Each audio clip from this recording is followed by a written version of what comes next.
Alex left for his young mistress, cruelly abandoning me with debts and a mortgage. But my 10-year-old daughter said, "Mom, I got revenge on Dad." And 3 days later, my husband called in tears. Hello. Before we begin, write which country you're watching us from, whether you've subscribed to the channel, and liked the video. We wish you pleasant listening.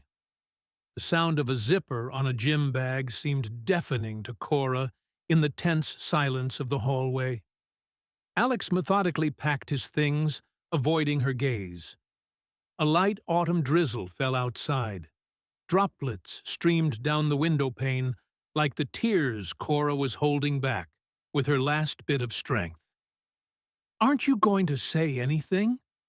Cora leaned against the doorframe, crossing her arms over her chest, as if trying to shield herself from what was happening.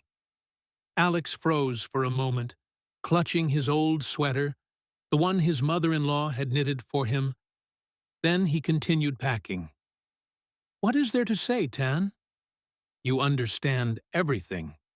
His voice sounded tired, as if he were the victim of circumstances. "This is for the best. For everyone." "For everyone?" Cora gave a bitter laugh. "Or for you and your Christina?" Alex winced, as if from a toothache. "Please, don't start." "How can I not start?"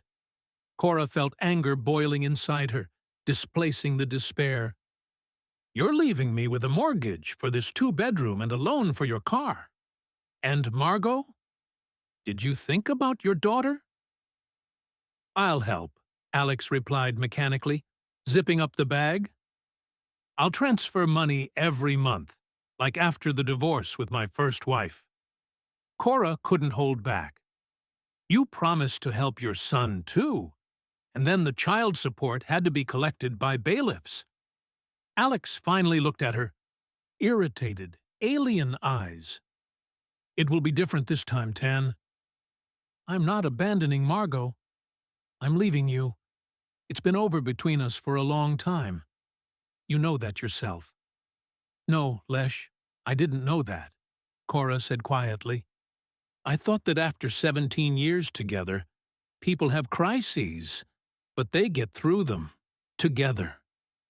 A heavy silence hung in the hallway, broken only by the ticking of the old wall clock inherited from Cora's grandmother.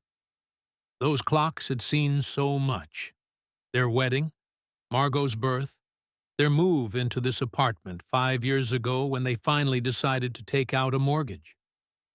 "Christina is pregnant," Alex suddenly said, not looking at his wife. Cora felt the ground disappear from under her feet. She instinctively grabbed the doorframe to keep from falling. "What?"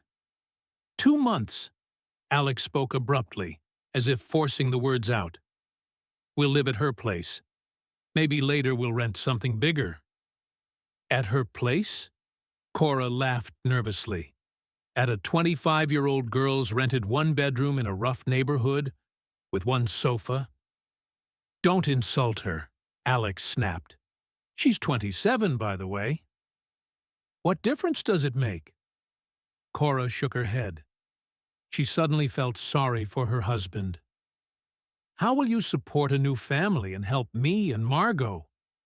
You're a department head at a construction firm, not an oligarch." "I'll figure it out," Alex muttered, putting on his jacket. "Where's Margot? I want to say goodbye to her." "At music school, piano lesson," Cora replied, feeling a strange relief that her daughter wouldn't see this scene. "You forgot that Meredith's mom picks her up on Tuesdays." Something resembling shame flickered across Alex's face, but quickly disappeared. "Tell her I'll call her tonight," he said, picking up his bag. "And Tan, I'm sorry." It just happened. It just happened, as if it were rain or snow, a natural disaster beyond human control. Cora silently watched as her husband put on his shoes, took one last look around the hallway, and opened the front door. "Leave the keys," she said, in an unexpectedly firm voice. Alex hesitated, then silently placed the keychain on the console table by the door. The metal horseshoe keychain clinked, a gift from Cora for their housewarming. For good luck. The door closed. Cora didn't know how long she stood in the hallway, staring at the closed door. Her thoughts were tangled. Mortgage, 15,000, utilities, 5, Margot's school fees, 3, groceries. She mentally calculated the upcoming expenses as if solving a complex arithmetic problem. How much does she make at the clinic? 32,000 after taxes. How will they live? Cora slowly walked to the kitchen and sank heavily onto a chair. Her gaze fell on a fridge magnet with a photo from last year's vacation in Sochi. The three of them, happy and tanned, are laughing. Margot, in a funny sun hat, holds a huge cotton candy. Alex has his arm around Cora's shoulders. Only now, after the front door had slammed shut, finally cutting off her past life, did Cora allow herself to cry. Time stopped. Cora couldn't say exactly how long she sat in the kitchen, staring into space. Dusk gathered outside, and the rain intensified, drumming against the metal windowsill. Once, about 15 years ago, she and Alex loved to listen to that sound, snuggled under a blanket in their first rented apartment. "It's so good we're home warm," Alex would whisper, kissing her temple. Now that sound seemed annoying, grating on her nerves. Cora flinched at the piercing trill of the doorbell. Her heart jumped. Had Alex returned? Had he realized he was making a mistake? She hastily wiped her tears and rushed into the hallway. But on the doorstep stood Mrs. Holloway, their neighbor from the 5th floor, holding a large enamel pot.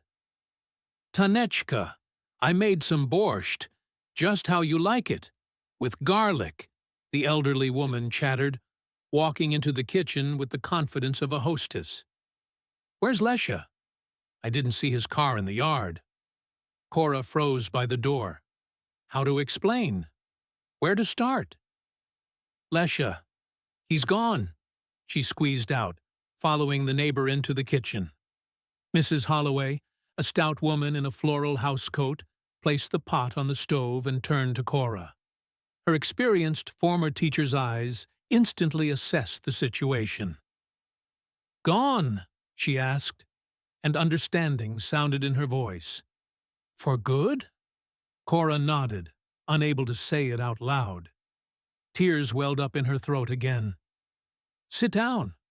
Mrs. Holloway sat her down at the table and, without asking, started bustling about. She took 2 cups from the cupboard and made strong tea. "I've been expecting this for a long time. Forgive me, an old woman. I saw how he looked at that floozy of his when he dropped her off. I thought maybe I was imagining it." "You saw Christina?" Cora was surprised. "Of course!"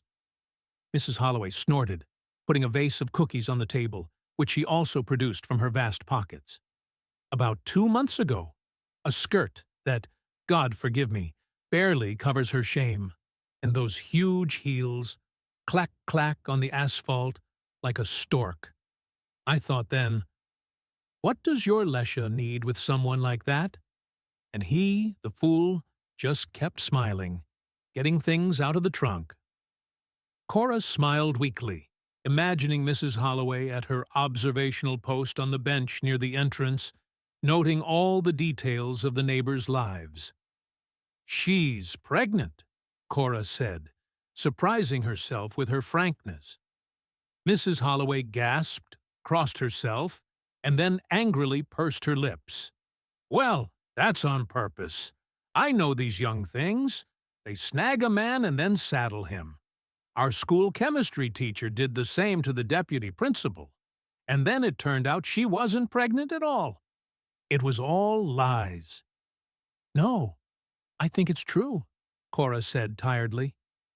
"Alex wouldn't—" She fell silent. Just yesterday, she would have sworn that Alex would never leave his family, cheat on her, have a child on the side. And today, all her would-nevers had collapsed like a house of cards. Mrs. Holloway shook her head and pushed a cup of tea toward Cora. "Drink, dear. Tea with honey is the best medicine for all troubles. And I'll tell you this, I've been through worse. My husband, Mikhail Stepanovich, also got a wild hair once. At 50, chasing after some crane operator at the factory, bringing her gifts. And we had a school-aged daughter and a son in the army. I thought, that's it, the end of the world. And then I realized, I don't need a man like that. I put his things outside and changed the lock." "And what happened then?" Cora asked, warming herself with the tea and this simple woman's sympathy. "And then," Mrs. Holloway smiled slyly, "then he whined at the door for 6 months, begged for forgiveness, brought flowers, gave me his whole paycheck. I forgave him in the end, the old fool. We lived another 30 years together, soul to soul." She sighed, remembering. "But I showed him my character. That's important. So he knows. No looking around." Cora smiled weakly. She couldn't imagine Alex whining at the door, and he clearly wasn't planning on coming back. "My situation is different, Mrs. Holloway. He left for good. For another woman who's having his child." "And the mortgage?" The neighbor squinted. "All on me," Cora said with a bitter smile. "And the loan for his Vesta, and the debt to my mom for the repairs, and the utilities, and our daughter." Mrs. Holloway threw up her hands. "That's not a man. That's a real scoundrel. In my day, such men were despised, pointed at. And now what? He's finding himself, you see, has a right to happiness." She snorted contemptuously. "Happiness is when you fulfill your obligations, not when you run around on the side." The front door slammed, and Margot flew into the apartment, flushed from the cold, with a backpack on her shoulders and a flute case in her hands. "Mom, look, I got praised for my exercise today." She began from the doorway, but stopped short, seeing her mother's tear-stained face and the neighbor fussing around her. "What happened?" Cora's heart clenched. How to tell a 10-year-old girl that her father had left? How to explain that their family was now just the two of them? "Mashenka, sweetie," Mrs. Holloway chirped. "I brought you some borscht. Will you help your mom set the table? I have to run. My soap opera is starting. Strong Bonds on Channel 1. The 3rd season is on." She wisely left them alone, hugging Cora goodbye in a motherly way and whispering in her ear, "Hang in there, girl. God won't let you down. The pig won't eat you." When the door closed behind the neighbor, Margot looked seriously at her mother. "Mom, what's going on? Where's Dad?" Cora took a deep breath. There was no retreating. "Sit down, sweetie," she said, patting the chair next to her. "We need to talk." Margot slowly took off her jacket, carefully placed the flute case by the wall, and sat down at the table, not taking her worried eyes off her mother. She looked so much like Alex. The same slightly slanted brown eyes, the same dimple on her left cheek. Cora's heart ached with pain. "Dad left us," she said quietly, deciding not to lie or make up stories about a business trip or a temporary separation. "He fell in love with another woman, and will live with her." Margot looked at her mother for a few seconds, as if not understanding the meaning of her words. Then her lower lip trembled. "What do you mean?" "Left?" she asked in a shaky voice. "Where did he go?" "To Christina. She's a friend from his work." Cora tried to speak calmly, without emotion. She's expecting a baby, and Dad will live with her." "A baby?" Margot's eyes widened. "But he already has a child. Me, dot, dot, dot." "Yes, sunshine." Cora carefully stroked her daughter's hand. "You will always be his daughter. He will visit you, call you." "You're lying!" Margot suddenly shouted, jumping up. "He wouldn't do that. You kicked him out. You did!" Cora was stunned by this outburst. "Mashenka, what are you saying?" "You were always fighting." Tears rang in the girl's voice. "You were always unhappy with him. You don't earn enough. You're late again. Where did the money go? But he's good. And I know you kicked him out." She turned and ran out of the kitchen. A second later, the door to her room slammed, and in the ensuing silence, Cora heard her daughter's muffled sobs. This was the worst thing.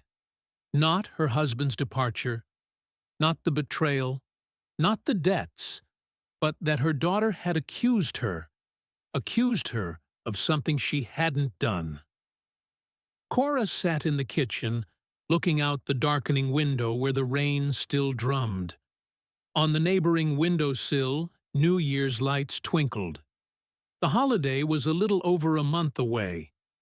The holiday they were going to celebrate together, as always, with Olivier salad, tangerines, and The Irony of Fate on TV. And now a completely different New Year awaited them. Cora got up and went to her daughter's room, knocking softly. "Margot, can I come in?" There was no answer. Only the sobs became quieter. "Sweetie, I didn't kick Dad out," Cora said through the door. "He decided to leave himself. It happens, you understand? Adults sometimes make mistakes." She swallowed the lump in her throat. "But it's not your fault. And it's not mine either. It just happened."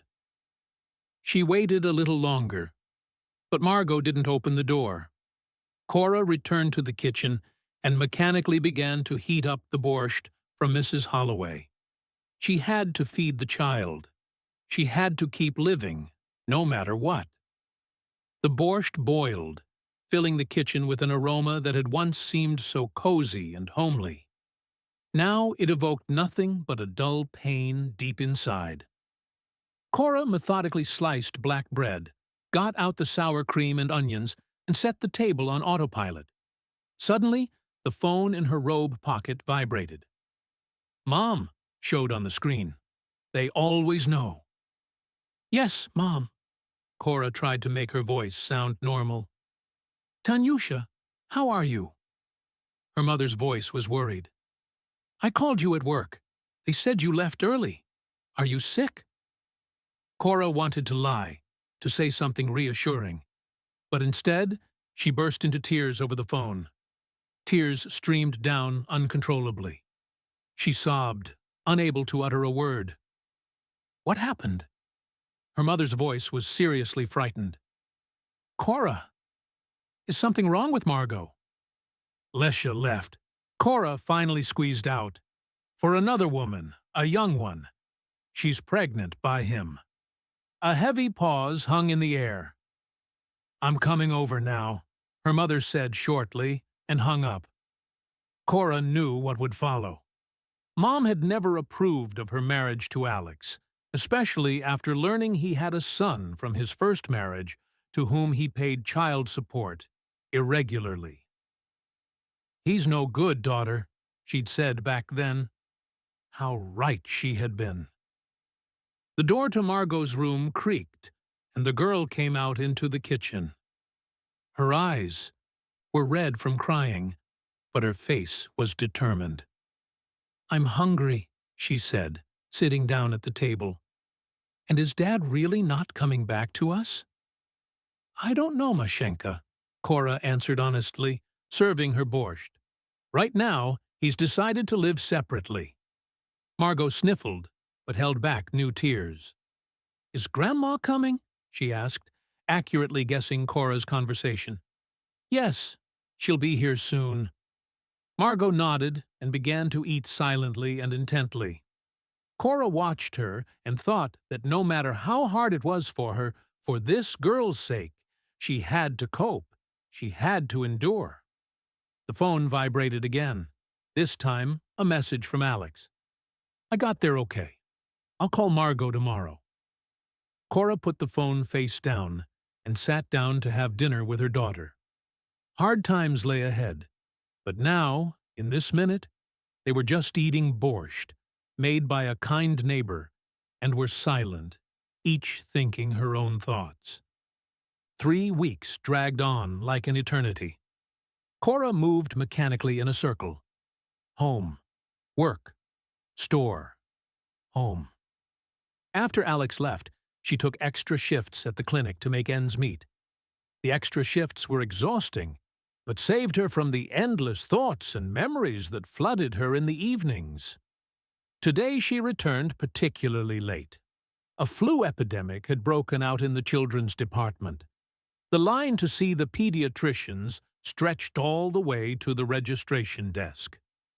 Cora, as the head nurse, stayed late, helping a young intern fill out countless cards and certificates.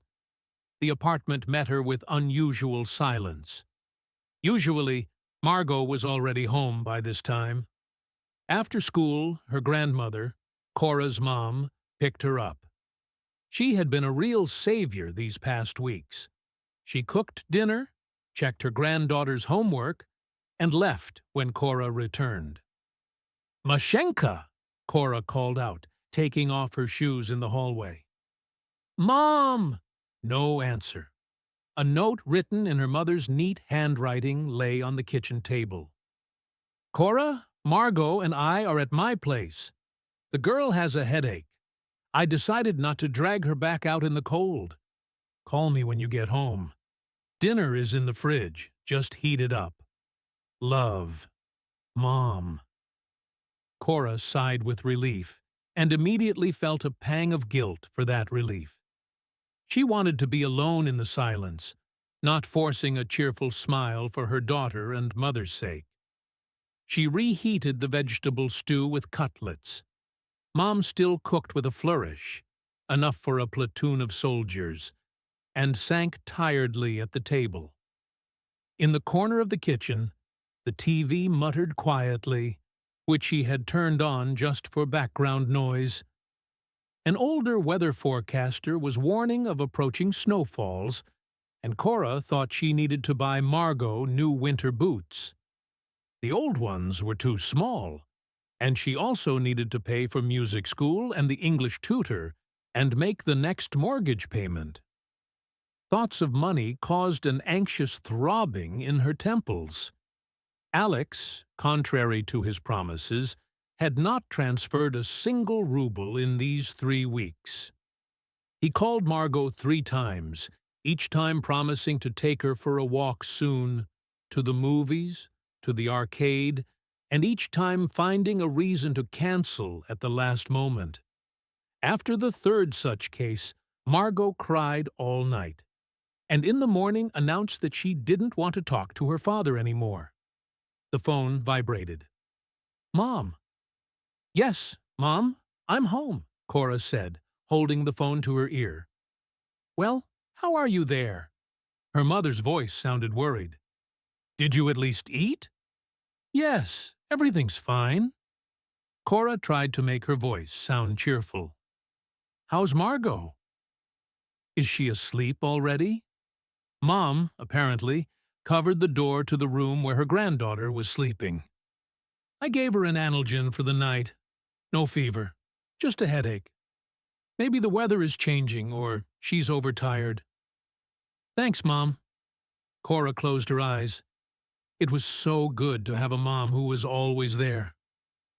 Tanyush, I wanted to tell you something, Mom said in a half-whisper, and Cora caught what in childhood she called a conspiratorial tone. I was talking to Iris Finley today. You know, she works at the Social Security office. She said you're entitled to social support as a single mother. You just need to gather some documents. What kind of single mother am I, Mom? Cora objected tiredly. I have a stamp in my passport, and Alex never officially renounced Margot. Then get divorced, steel notes sounded in her mother's voice. What are you waiting for? Until he rewrites all the documents for that floozy of his? File for divorce, for child support, and for the division of property. Let him pay the mortgage, too. It's a joint obligation. Cora tiredly rubbed the bridge of her nose. Over these 3 weeks, they had discussed this with her mom more than once, and each time the conversation ended the same way. Mom insisted on an immediate divorce and squeezing out of Alex what was due. And Cora? Cora herself didn't understand why she was putting off the inevitable. Whether out of inertia or out of a stupid hope that this was all a bad dream and she would wake up soon. I just don't have the strength right now for trips to courts and registry offices, Mom, she said. Later, somehow later. Her mother sighed heavily. You've always been like this, putting everything off, afraid to make decisions. But there's no time, Cora. While you're dragging your feet, he might have already taken all the money from the joint accounts and transferred property to his buddies. I know his type. Cora didn't argue. Deep down, she understood that her mother was right, but she truly had no strength to act. For 3 weeks now, she had been sleeping in fits and starts, waking up at the slightest noise and flinching at every ring. What if it's him? What if he changed? His mind came back. Okay, Mom, let's talk tomorrow, she said conciliatorily. Give my love to Margot when she wakes up. I'll stop by early in the morning before work. After saying goodbye to her mother, Cora habitually reached for the nightstand for a sleeping pill but stopped halfway. She couldn't get used to this. She needed to learn to fall asleep on her own. A strange anxiety wouldn't leave her, as if something unfinished, forgotten, was itching at the edge of her consciousness. She looked around the kitchen, trying to understand what she had missed. The dishes were washed, the trash was taken out, the flowers were watered. Her gaze fell on the laptop sitting on the edge of the kitchen table. An old Asus that Alex usually worked on at home when he brought documents from work. In the hustle of the last few weeks, Cora had completely forgotten about it. Maybe there were some important files there, bills that needed to be paid. She opened the laptop lid and pressed the power button. The screen flickered, asking for a password. Cora thought, what password could Alex have set? A birthday? She typed 15,081,983. His date of birth. The laptop didn't accept the password. Then she tried 0711211, the day of their wedding. Failure again. 28052013. Margot's birthday? Missed. Cora bit her lip. What else could be important to Alex? Suddenly it hit her. She typed 280,995. His old car license plate number, which he never wanted to part with, even when he bought a new car. The screen flickered, and the desktop opened with a photo of the sea as the wallpaper. Cora felt a strange feeling, as if she had invaded someone else's territory. Although, it would seem, what could be foreign on her husband's computer, with whom she had lived so many years? There weren't many icons on the desktop: a browser, Word, Excel, a work folder, and a few scattered documents. Cora opened the work folder. It contained some spreadsheets, estimates, and contracts. She understood little about the construction business, but the number of digits in the documents made her whistle. The company Alex worked for clearly dealt with serious sums. Another file caught her attention. Project Jubilee. She clicked on it, and a document titled Commercial Proposal for the Residential Complex Jubilee opened before her. Cora began to read, and frowned more with each line. It was an estimate for the construction of a residential complex, but something about the numbers seemed strange to her. She didn't understand construction material rates, but even she could see that the sum of 30 million rubles for landscaping looked suspiciously inflated. Even stranger was the second document with a similar name, Project Jubilee Internal. Docs! Opening it, Cora saw an almost identical estimate, but with completely different numbers. The amount for landscaping here was only 12 million. What is this? Double bookkeeping? Kickbacks? Alex never talked about his work in detail, joking that he didn't want to bore her with numbers. But what if it wasn't about boredom, but about him having something to hide? Cora closed the documents and leaned back in her chair. She couldn't shake the feeling that she had discovered something serious, but couldn't fully grasp the significance of her find. Maybe there's a simple explanation. Maybe these are just different versions of the estimate, preliminary and final. She decided to check Alex's email. Perhaps there were some explanations for these documents there. To her surprise, the email client opened without asking for a password.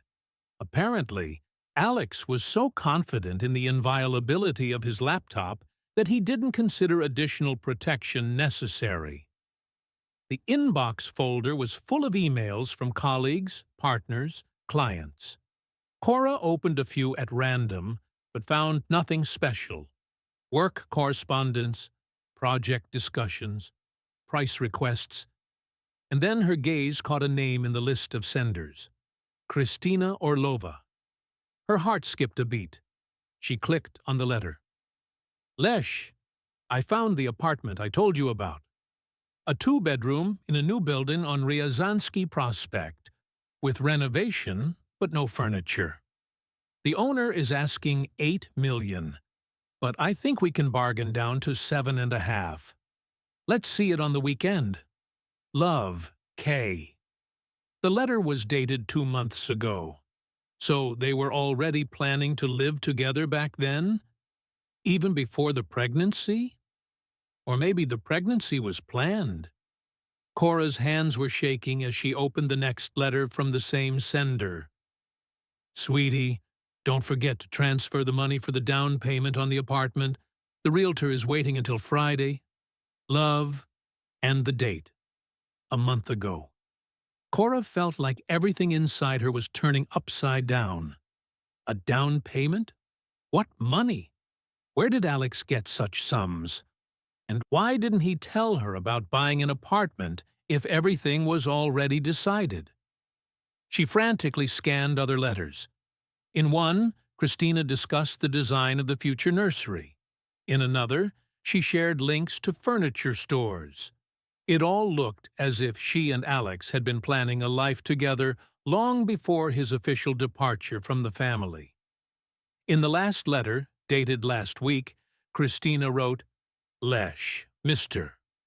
Lancaster called me, asked about some documents for Jubilee. Do you know anything about this? Call me back urgently. Mr. Lancaster. That was, it seemed, the director of the construction company where Alex worked. What documents was he looking for? Those with the double estimates? Cora leaned back in her chair, trying to put all the pieces of this puzzle together. It turned out that Alex didn't just leave for a young mistress. He seemed to be involved in some machinations at work and, judging by the correspondence, was buying an apartment for millions while leaving his family with debts. Suddenly, Cora felt the heaviness in her chest replaced by a hot wave of anger. How could he? How could he treat them, treat Margot so vilely? Live a double life for years, plan his exit, possibly steal from work, and still look them in the eye. She wanted to close the laptop, but some inner voice stopped her. What if she saved these documents? What if they would be useful later for the divorce, for the division of property, to prove that Alex had the means to support his daughter?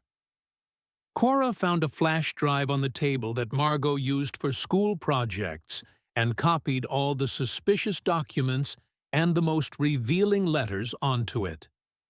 After thinking, she took a few screenshots of the correspondence, just in case. When she finished, she turned off the laptop and sat for a while, looking at the dark screen. Inside, it was as if a dam had burst. The pain and resentment she had been so diligently holding back all these weeks poured out. She cried loudly, sobbing, not holding back, since there was no one in the apartment anyway. Bitter tears streamed down, washing away the stupor of the past weeks. This was a cry not only for a lost husband or a destroyed family. These were tears for herself, for her blindness, trustfulness, and naivety. How could she not notice that her husband was leading a double life? How could she believe his excuses, late returns, and business trips? After crying, Cora felt a strange relief, as if some of the pain had left her with those tears. After washing her face with cold water, she looked at herself in the mirror. Puffy eyes, pale face, dark circles. But her gaze had changed. There was a determination that hadn't been there before. "Enough," she said to her reflection, enough feeling sorry for herself. It was time to act. First, she took out her phone and found the number of their family lawyer who had helped them with the mortgage paperwork. "Schedule a consultation for me regarding divorce proceedings," she wrote in a message. "The sooner, the better." Then she dialed her mother's number. "Mom, sorry it's late. You were right. I'll start gathering documents for the divorce tomorrow. And, yes, I'll pick up Margot in the morning before work." Her mother was silent on the other end for a moment, then simply said, "You're doing the right thing, daughter. Everything will be fine." After finishing the call, Cora unexpectedly felt hungry. For the first time in many days, she finished the cold stew, standing by the window and looking at the snow-covered yard. Snow fell in large flakes, covering the ground with a fluffy white blanket, hiding the dirt and trash. Everything around seemed clean, renewed. "Margot and I will be fine," she thought. "I'll manage. We'll manage." For the first time in 3 weeks, she went to bed without pills and fell asleep almost immediately in a deep, healing sleep. 2 days later, returning from the evening shift, Cora found Margot at the computer. Her daughter, usually immersed in her gadgets or homework after school, was sitting unusually straight, with a tense expression on her face. "Hi, sunshine," Cora kissed her daughter on the top of her head. "Did Grandma leave?" "Uh-huh." Margot didn't even turn around, continuing to type something intently. "An hour ago. She said to heat up the borscht for you on the stove. It's still hot." Cora wanted to ask what her daughter was so engrossed in, but decided not to interfere. After her father left, Margot had become withdrawn and silent, and every attempt to have a heart-to-heart talk ended in tears or alienation. The school psychologist, whom Cora had taken Margot to see last week, advised giving the child space and not forcing confidences. There was indeed hot borscht, with buns waiting in the kitchen. Mom always cooked on a grand scale, as if feeding not a small family, but a platoon of soldiers. Cora served herself a full bowl, but had no appetite. The fatigue after a hard day was taking its toll. It had been a real nightmare at the clinic. A flu epidemic, endless lines, staff shortages. The head doctor had asked Cora to temporarily replace the second nurse, who was on sick leave, and now she was working practically without breaks. But it wasn't just physical fatigue. After visiting the lawyer, Cora had immersed herself in paperwork, gathering documents for the divorce and division of property. It turned out the process was much more complicated than she had imagined. Each day brought new surprises. Either it turned out that a separate appraisal was needed for the apartment, or it was discovered that Alex had managed to withdraw almost all the money from their joint account the day before he left. Cora thoughtfully stirred the borscht with a spoon when Margot came into the kitchen. Her daughter looked strange, embarrassed and determined at the same time. "Mom, can I talk to you?" she asked, sitting down opposite. "Of course." Cora pushed the bowl away, concerned by her daughter's serious tone. "Did something happen?" Margot was silent for a moment, fiddling with the edge of her purple t-shirt, a gift from her father for her last birthday. "I remembered that Dad left his old laptop," she began cautiously. "The one with the crack on the lid. Remember, he always wanted to throw it away, but never got around to it." Cora's heart skipped a beat. Had her daughter also found those documents? "Yes, I remember," she answered as calmly as possible. "Why? I used to play on it sometimes." Margot lowered her eyes. "Minecraft and other stuff. Dad allowed it. And I knew the password. He told me himself. It's just his old car license plate number." Cora nodded, listening carefully.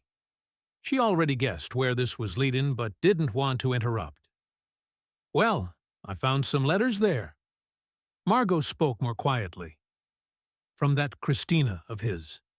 And some work documents with different numbers. And I—" She fell silent, as if gathering her courage. "What is it, Mashenka?" Cora asked softly, feeling growing anxiety. "I got revenge on him," Margot blurted out, raising her eyes full of tears to her mother. "I sent those documents to his boss's email. The address was in some letters. Mr. Lancaster, the director. I found all the documents where there were different numbers for the same work and sent them to him. And I also wrote that Dad hid these papers and is planning to go abroad." Cora froze, not believing her ears. "What did you do?" Her voice trembled. "Margot, when did you do this?"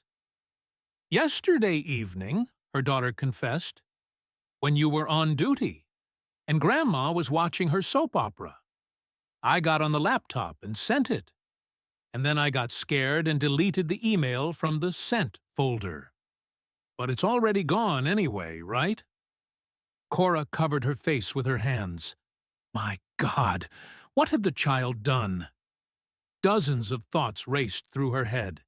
If those documents really were evidence of financial fraud, Alex faced serious problems. A criminal case, prison, and Margot had named him in the email to the director. "Sweetie, this is very serious," she said, trying to speak calmly. "Do you understand there could be consequences? Very serious consequences for Dad?" Margot nodded, and tears rolled down her cheeks. "I wanted him to feel bad. Like us," she said quietly. "He abandoned us, and he's with that.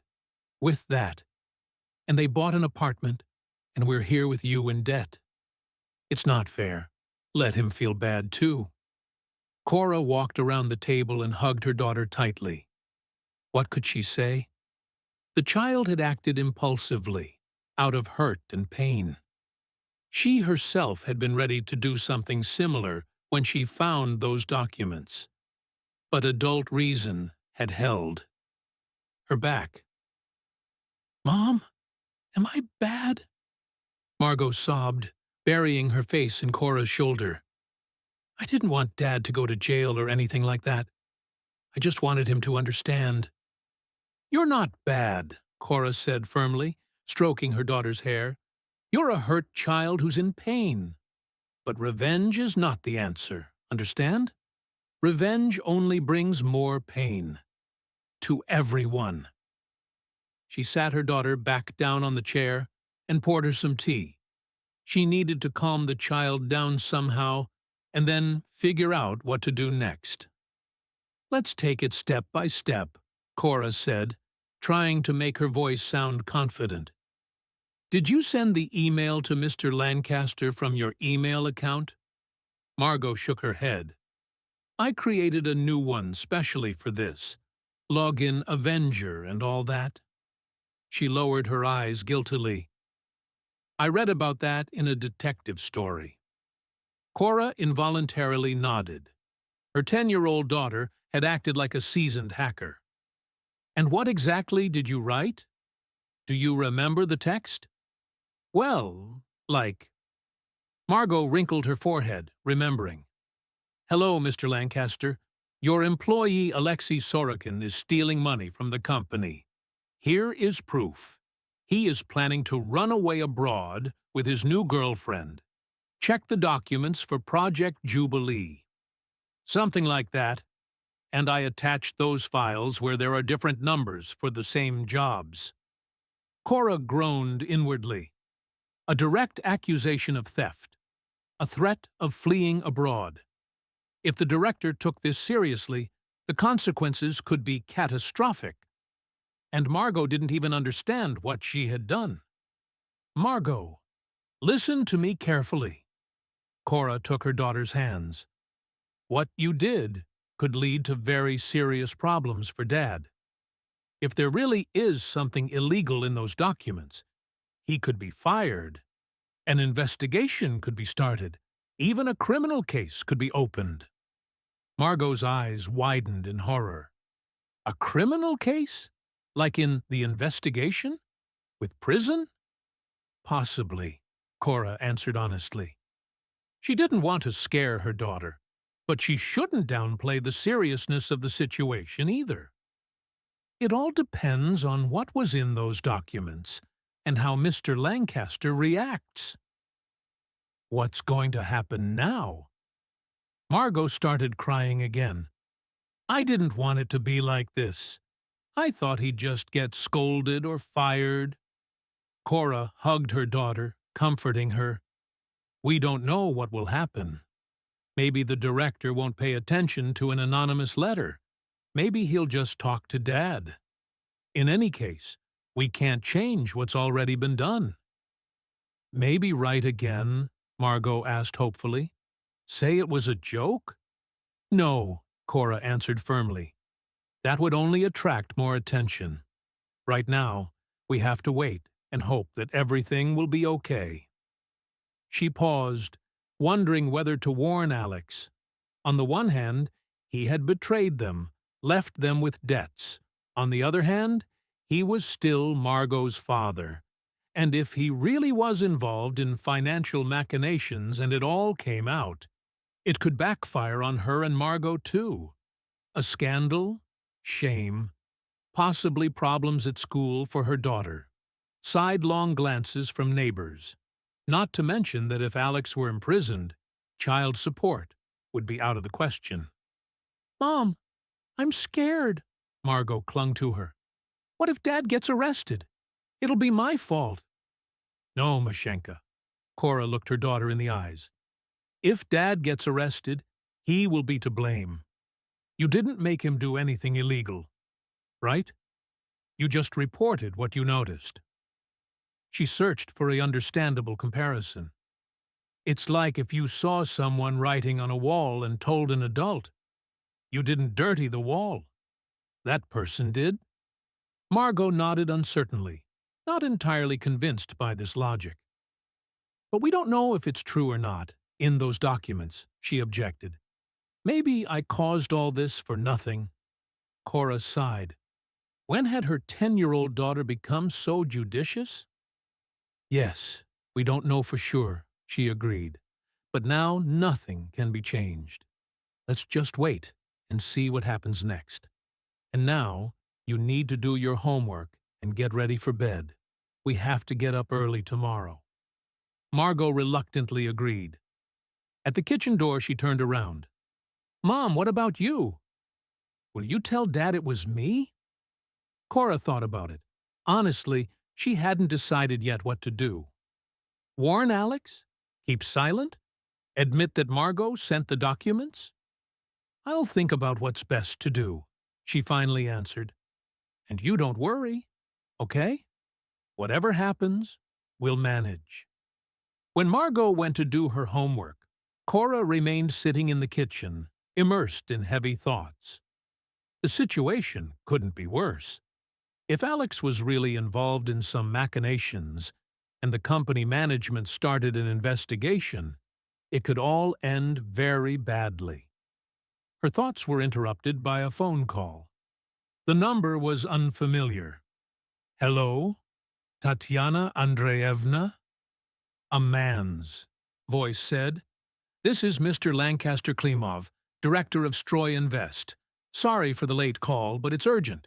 I need to talk to your husband, Alexei Nikolaevich Sorokin. It's very important, and his phone is off. Cora felt her hands turn to ice. It had begun. My husband and I no longer live together, she replied, keeping her tone calm. He moved out about a month ago. I don't have his new address. There was a pause on the other end of the line. I see, Mr. Lancaster finally said. Sorry to bother you. It's just that the situation is quite serious, and I need to contact him urgently.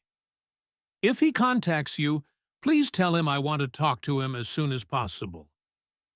Did something happen? Cora asked cautiously. I'm afraid I can't discuss it over the phone, the director replied evasively. But it concerns some documents. Anyway, sorry to bother you. All the best. The call ended, and Cora remained sitting with the phone in her hands. So the director had received Margot's letter and taken it seriously. Seriously enough to look for Alex after hours. Cora hesitated whether to call her ex-husband and warn him. But what would she say? Our daughter sent your boss documents about your financial fraud. How would he react? Accuse her of setting the child on him? Yell at Margot? Or worse, run away if there was really something to run from? No, Cora decided. She wouldn't call. If Alex was really guilty, let him answer for his actions. And if not, then he had nothing to fear. When she peeked into Margot's room half an hour later, her daughter was already asleep, curled up and hugging an old teddy bear. A gift from her father on her 5th birthday. The girl's face looked calm and serene in her sleep. But Cora knew it wouldn't last. Tomorrow, the anxieties and fears would start again. She quietly closed the door and returned to the kitchen. She brewed herself strong tea and sat by the window, looking at the night yard. The streetlights cast a yellowish light on the benches where old women sat in the summer, discussing news. Now it was empty. Only the snow sparkled in the light of the lanterns. Cora thought about how strangely life turns out. Just a month ago, she was a married woman, confident about tomorrow. Now an abandoned wife with debts, and a daughter who had sent compromising documents to her father's boss. What awaited them next? She didn't know. But for some reason, for the first time in a long time, she didn't feel despair. Only determination to cope, to endure, to protect her daughter. And a strange, almost mystical feeling that everything was going as it should, that everyone would get what they deserved. As if in response to her thoughts, the phone vibrated again. This time, a familiar name flashed. Alex. Cora took a deep breath and answered the call. Hello? Cora's voice sounded calm, though her heart was pounding like crazy. Cora, it's me. Alex spoke quietly, as if afraid of being overheard. I need to talk to you. Urgently. Now? Cora looked at the clock. Almost 11 at night. It's late. This isn't a phone conversation. Nervousness, completely unusual for the usually self-confident Alex, was heard in his voice. Can I come over? Right now. Cora hesitated. She really didn't want to see her ex-husband, especially at such an hour, when Margot was asleep, and the conversation could turn into a scandal. Our daughter is sleeping, she reminded him, and frankly, I was about to go to bed too. Cora, please. Unexpectedly, notes of despair sounded in Alex's voice. It's very important. I was fired. Everything is falling apart, understand? I need to talk to you. Cora closed her eyes. So, it had begun. The director hadn't dragged his feet. All right, she agreed, but don't make noise when you come. And if you're drunk, don't even think about ringing the doorbell. I'm absolutely sober, Alex assured her. I'll be there in half an hour. Cora put down the phone and sat motionless for some time, gathering her thoughts. Then she got up, quickly tidied up the kitchen, and put the kettle on. The tea had time to brew, cool down, and be reheated before a cautious knock came at the door. Opening the door, Cora barely recognized her husband. In the little over a month since they'd last seen each other, Alex had changed dramatically.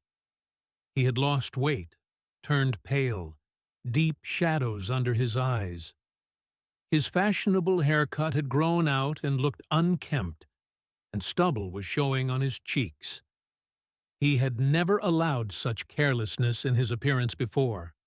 But the main thing was his gaze, hunted, extinguished, completely unlike his former confident self. Come in, Cora stepped aside, letting him into the apartment. Just be quiet. Margot is sleeping. Alex nodded, carefully took off his shoes, and went to the kitchen. There, he sank heavily onto a chair and buried his head in his hands. Do you want some tea? Cora asked, feeling a strange awkwardness.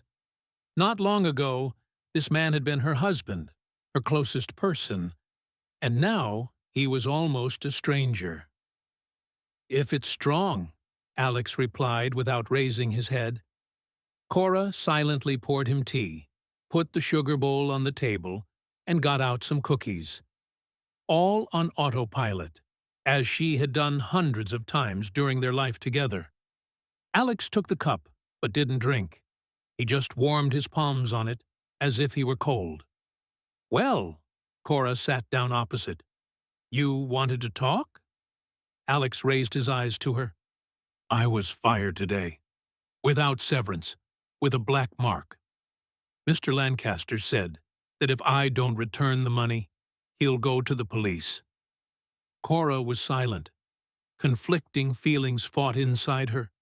Schadenfreude that her husband had gotten what he deserved, and worry. What would happen now with child support for Margot? And you, she tried to speak evenly. Did you really do what they're accusing you of? Alex looked away. It's not that simple, Tan. It's the system there. Everyone does it. Kickbacks, double bookkeeping, standard practice in construction. Mr. Lancaster knew about it himself and turned a blind eye, and then suddenly he jerked as if he didn't understand what was happening. So, you admit you participated in machinations? Cora looked at him point blank. Alex winced. What machinations? Standard practice. We inflated estimates so that later part of the money would go for representative expenses. Officials, permitting authorities, inspectors. Everyone needs a little something in their pocket. Otherwise, the project won't move. Mr. Lancaster himself taught us how to properly formulate documents. Cora shook her head. And that suited you? That's corruption. What was I supposed to do? Alex snapped.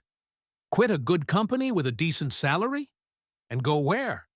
To another construction firm with exactly the same schemes? Or to become a cashier at a supermarket? Who would pay the mortgage then? Cora gave a bitter smile. You only show concern for the mortgage when you're talking to me. When you were leaving for your Christina, you forgot about your obligations. Alex clenched his jaw, clearly holding back a sharp retort. That's not what I wanted to talk about, he finally said. I'm interested in who sent the documents to Mr. Lancaster. Someone downloaded files from my work computer and sent them from an anonymous email with accusations that I was allegedly planning to flee abroad. Cora shivered. Had Margot written about leaving abroad? She had mentioned something like that, but Cora hadn't paid attention. And why are you asking me? She tried to keep her voice even. Because access to those documents was only with me. Alex leaned forward. And I know for sure I didn't leave them anywhere. Except ... He fell silent. Except on your laptop, which you forgot to take when you left. Cora finished for him. Alex flinched. So it was you. You were rummaging through my computer and sent the documents? Not me. Cora held his gaze. Margot. Alex was taken aback. What? Margot, our daughter? A 10-year-old girl sent confidential documents to my boss. Are you kidding? No, Cora shook her head. She confessed to me herself today. Found your laptop, opened it. She knew the password, saw the documents and letters from your Christina, and decided to get revenge. Revenge? Alex paled even more. For what? For abandoning us, Cora replied calmly. For promising to visit, to call, and doing nothing of the sort. For her seeing me cry at night, thinking she was asleep. For her having to lie at school that everything was fine when classmates asked why she was so sad. Alex was silent, digesting what he had heard. And now what? He finally asked. What do I do? I wasn't just fired. They threatened me with a criminal case if I don't return the money. Can you return them? Cora asked. Alex laughed mirthlessly. If only. That money's long gone. Part went to bribes for officials, like I said. Part ... He hesitated. On an apartment for you and Christina? Cora guessed. We saw the correspondence, Lesh. 8 million on Ryazanski Prospect? Or did you manage to bargain down to 7.5, as she suggested? Alex flinched. You saw that too. Damn it! He rubbed his face with his hands. Yes, we made a down payment on an apartment. But the rest? A mortgage for 20 years. Brilliant. Cora shook her head.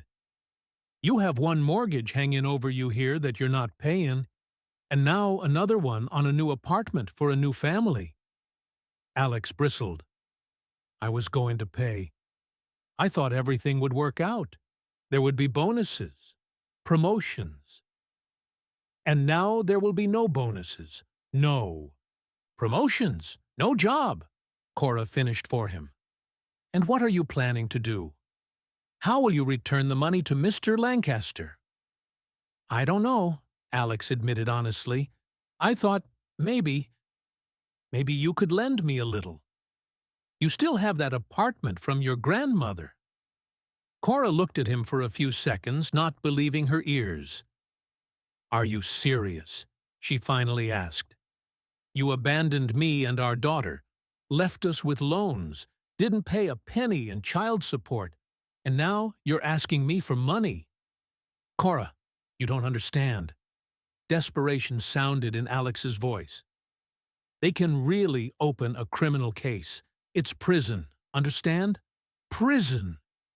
And did you think about the consequences when you took that money? Cora looked at her husband without any pity.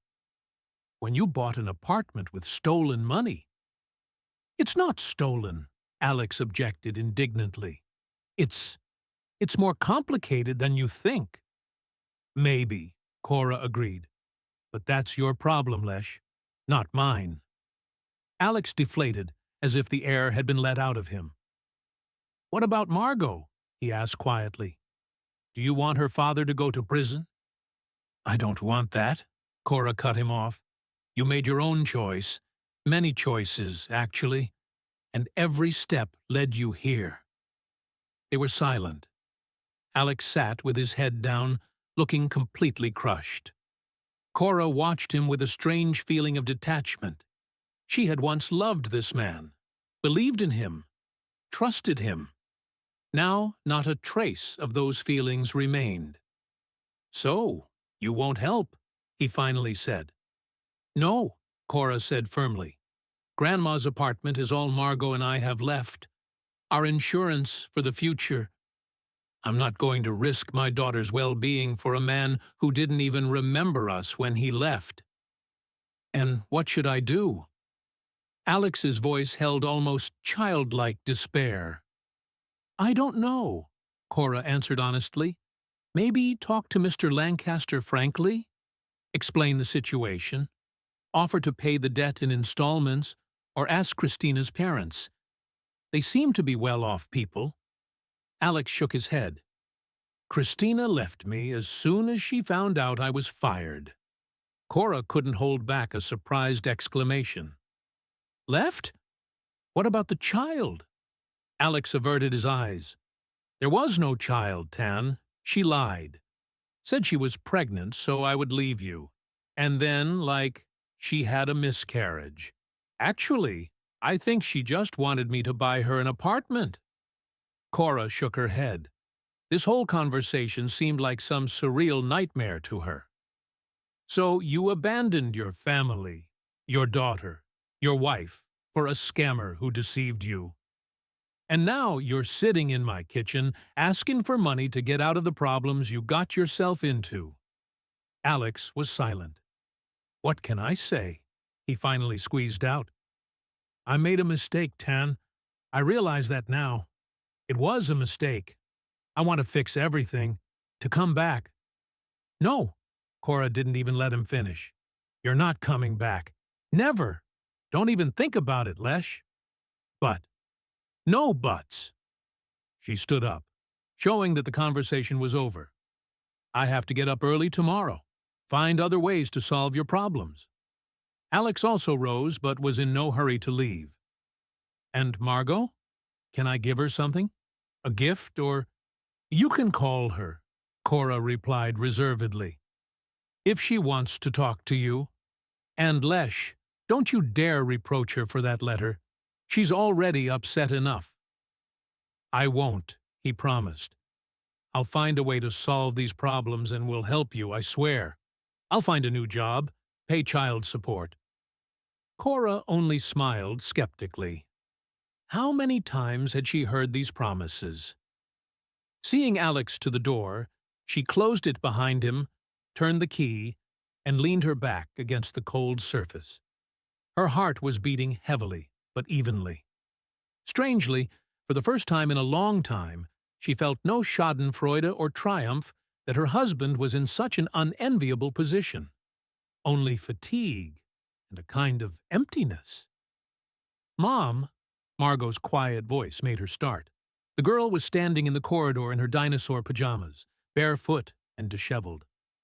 Mashenka, why aren't you asleep? Cora crouched down, hugging her daughter. I heard Dad's voice, Margot admitted. Were you fighting? No, Cora stroked her daughter's head. We were just talking. Dad needed my help. Help? Margot looked at her mother with alarmed eyes. Because of those documents, right? He got in trouble at work. Cora sighed. Should she tell her daughter the truth? But she didn't want to lie. There had been too many things left unsaid in their family already. Yes, Dad has problems at work, she said carefully. But it's not your fault, understand? He acted wrongly himself, and you just told those who needed to know. Margot looked at her mother distrustfully. Really? Not mine? I was so scared that Dad would go to prison because of me." "He won't go to prison," Cora assured her, though she wasn't sure herself. "The violations aren't that serious," she lied. "Dad will just have to find a new job." "What about us?" Margot asked, surprising her mother with her practicality. "He promised to help us, but now he has no job." "We'll manage." Cora hugged her daughter. "We have Grandma. We have a roof over our heads. I work. And Dad? Dad will definitely find a new job and will help, as he promised." Margot hugged her mother around the neck, burying her nose in her shoulder.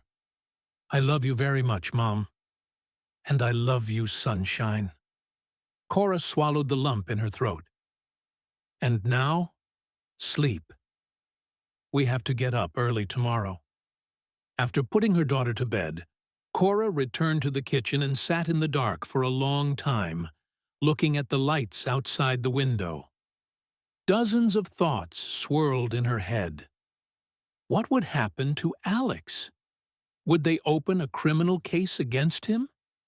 Would he find the money to pay back? And most importantly, how to protect Margot from all these adult problems? The phone vibrated. A message from an unknown number. "Tan, I've thought it over. I'll sell the apartment, return the money to Victor, pay off our loan. Thank you for talking to me. You gave me the strength to fix everything. Alex." Cora smiled mirthlessly. More promises. How many more would there be? She finished her cold tea and went to bed. Before going to sleep, she looked in on Margot. The girl was sleeping, arms outstretched, with a calm expression on her face. However difficult their life was now, Cora knew that for this child she would overcome everything. "We'll manage," she thought, tucking her daughter in. "Whatever happens, we'll manage." 3 days passed in anxious expectation. Cora tried to act as usual, went to work, helped Margot with her homework, watched cartoons with her in the evenings. But thoughts about what would happen to Alex didn't leave her alone. Not that she was worried about her ex-husband. She was more concerned about how his problems could affect her and Margot's lives.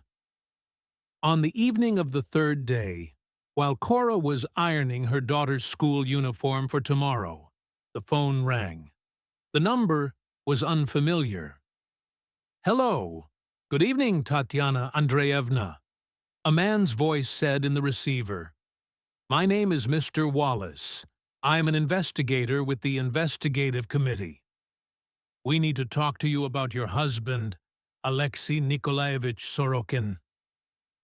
Cora felt everything inside her go cold.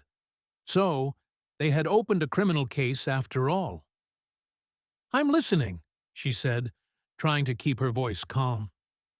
"Not over the phone," the investigator replied. "You need to come to our department. Will tomorrow at 10 a.m. work for you?" "I have work," Cora automatically objected. "I can't just—" "This is an official summons. Tatiana Andreevna," Mr. Wallace said patiently but firmly. "They are obliged to give you time off work. The case concerns embezzlement on a particularly large scale." Cora swallowed. So, it was serious. "All right, I'll come," she said. "Please give me the address." After writing down the address and saying goodbye, Cora sank onto the sofa, trying to calm the trembling in her hands. Embezzlement on a particularly large scale. That was a serious charge. If Alex was found guilty, he faced a real prison term. Thoughts raced through her head about how this would affect Margot, what she would say at school, how she would explain to her classmates why her father was in prison, and the fact that she had inadvertently become the cause of such a turn of events. Cora barely slept that night. In the morning, after taking Margot to school, fortunately, the girl had classes until 2 that day, and then she was going to her grandmother's. Cora called the head doctor and explained the situation. She, to Cora's surprise, was understanding. "I understand, Tanechka. Of course, go. Just keep me posted. Okay? And if you need anything, a lawyer or something else, don't hesitate. My nephew is a lawyer." This unexpected gesture of support almost moved Cora to tears, but she held back. She couldn't fall apart. Not now. The investigative department was unexpectedly quiet and businesslike. Businesslike employees with folders scurried through the corridors. A printer chattered somewhere. It smelled of coffee and paper dust. Mr. Wallace turned out to be a man of about 45, with a tired face and attentive eyes. "Come in, Tatiana Andreevna." He pointed to a chair by his desk. "Tea? Coffee?" "Nothing, thank you." Cora sat on the edge of the chair, feeling like she was at an exam. "Well then," the investigator opened some folder. "Let's get down to business. We are investigating the embezzlement of funds at Stroy Invest, where your husband worked. There is reason to believe that he was involved in siphoning off large sums through falsified documents." Cora nodded, not understanding what was required of her. I don't know the details of his work," she said. "My husband and I haven't lived together for over a month. He left for another woman." "Yes, we are aware of that," the investigator nodded. "Actually, we are interested in something else. We received information that some documents were sent to the company's management, not from your husband's corporate computer, but from his home laptop. And it was done through your home network." Cora turned cold. They had found out that the email was sent from their apartment. Did they suspect her? "I have nothing to do with this," she said firmly. "If you think that I sent some documents—" "We don't think that," Mr. Wallace interrupted her.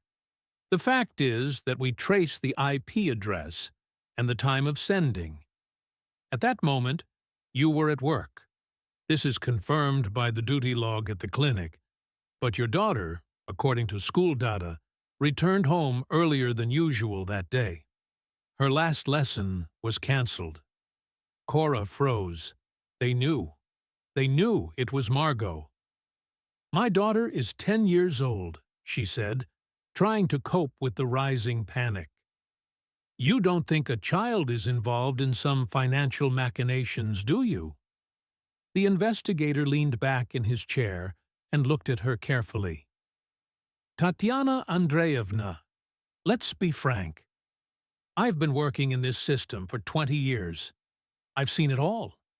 And in this case, judging by how the letter is composed, how the documents are selected, we're dealing not with fraud, but with, let's say, an act of revenge. The revenge of an offended child on her father who abandoned the family. Am I right?" Cora was silent, not knowing what to answer. Lying was pointless. They already knew everything. But to admit that her 10-year-old daughter was involved in uncovering financial machinations that led to a criminal case. "What will happen to Margot if—" She couldn't finish the question. The investigator clasped his hands. "In this case, your daughter acts more as a witness. Given her age, we won't even question her unless absolutely necessary. But there is one problem. Or rather, two complicating factors." "What ones?" Cora tensed. "First, your husband claims he was set up, that the documents were fabricated, and that you and your daughter acted deliberately to harm him." "What?" Cora couldn't contain her indignation. "He admitted to me himself that he participated in these machinations. Said everyone does it, and now he's accusing us." The investigator smiled slightly. "That's exactly the reaction I expected. That confirms my version that he's lying. But his lawyer is tenacious. and will insist on this line of defense. And that's where the second factor arises. We need to officially record how these documents ended up with the company director. Otherwise, the evidence may not be accepted in court. Cora ran her hand over her face. The situation seemed absurd. Her daughter, in a fit of resentment, sent some documents, and now it had all turned into a full-fledged criminal investigation. "What should I do?" she finally asked. "Give a statement," the investigator simply replied. "Tell us how it all happened. And your daughter? We will talk with your daughter in the presence of a child psychologist, very carefully and only if it is absolutely necessary." "And if I refuse?" Cora asked quietly. The investigator sighed. "Then your husband's version about fabricated documents might work, and a person who, apparently, is indeed involved in embezzling millions will remain unpunished. And in the future, he could file a counterclaim against you for slander or something like that." Cora sat, immersed in agonizing thoughts. On the one hand, to let her ex-husband get what he deserved for his actions, and on the other hand, to drag her 10-year-old daughter into this, who was already upset about her actions. "When do you need my answer?" she asked. "The sooner, the better." The investigator handed her his business card. "Here's my number. Think it over. Talk to your loved ones, but don't delay. The case is high profile. The management is pushing." Cora nodded, putting the business card in her purse. After saying goodbye to the investigator, she left the building and took a deep breath of the cold autumn air. A storm of emotions raged inside. Anger at Alex, who even in such a situation was trying to wriggle out and shift the blame onto her. Fear for Margot. Anxiety about the future. And yet, a strange determination not to let her ex-husband use them again, not to let him evade responsibility. She took out her phone and dialed her mother. "Mom, we need to talk. Urgently." When Cora returned home in the evening, a surprise awaited her. Her mother, Margot, and Mrs. Holloway, their neighbor from the 5th floor, were sitting in the kitchen. A cabbage pie, a teapot, and cups stood before them. "And here's our heroine," exclaimed Mrs. Holloway upon seeing Cora. "Come in, dear. Have some tea. Your mom and I have been conferring all day." Cora looked at her mother in bewilderment, who just shrugged. "Mrs. Holloway overheard our conversation with Margot and decided to help." And she decided correctly. The neighbor energetically poured tea into cups. Such matters aren't solved alone. It takes a collective mind. Cora sank tiredly into a chair. In another situation, she would have been outraged by such an invasion of their private life. But now, she was even glad for the support. "And what have you decided?" she asked, accepting a cup of hot tea. "I told Grandma everything," Margot said quietly, looking guiltily at her mother. "About the investigator, and that Dad says we set him up." "Well, he's a fine one, that Dad." Mrs. Holloway threw up her hands. "Abandoned his family, stole money, and now wants to blame it all on a child." "Not in front of the child," Cora's mother admonished her. "So it's not true?" "Goodness!" Mrs. Holloway continued to be indignant. "In my time, men like him." "Mom, what should I do?" Cora interrupted this stream of indignation, addressing her mother. "The investigator wants me to give a statement and, possibly, for Margot to also tell how she sent those documents." "I'm not afraid," Margot said unexpectedly firmly. "I'll tell them the truth, that Dad abandoned us and left us without money. And I found strange documents on his computer and decided to get revenge." Cora looked at her daughter in amazement. When had she managed to grow up so much? "It's not about fear, sunshine," she said softly. "It's just very serious. If there's a trial, Dad could go to prison for several years." "I know." Margot lowered her eyes. "Grandma explained it to me. But is it wrong if he really did steal the money?" Cora exchanged glances with her mother. She shrugged. "I told her how it is, without embellishment. That if a person commits a crime, he must answer, even if he's her father." "And I say the same thing," Mrs. Holloway picked up. "In Soviet times, for such tricks, by the way, they could get the death penalty. And now what? They'll buy their way out, flee abroad, and that's it. No responsibility." "Mom," Margot got up and went to Cora, hugging her shoulders. "I'll be with you. You always said that you need to tell the truth, even if it's hard." Cora hugged her daughter, barely holding back tears. How difficult it was to be a mother in such a situation. "All right," she finally said. "In the morning, I'll call the investigator. We'll tell everything as it was. But, Mashenka, if you're scared or uncomfortable answering any questions, you tell me right away, okay?" Margot nodded, looking seriously at her mother. "Okay. Will Dad really go to prison?"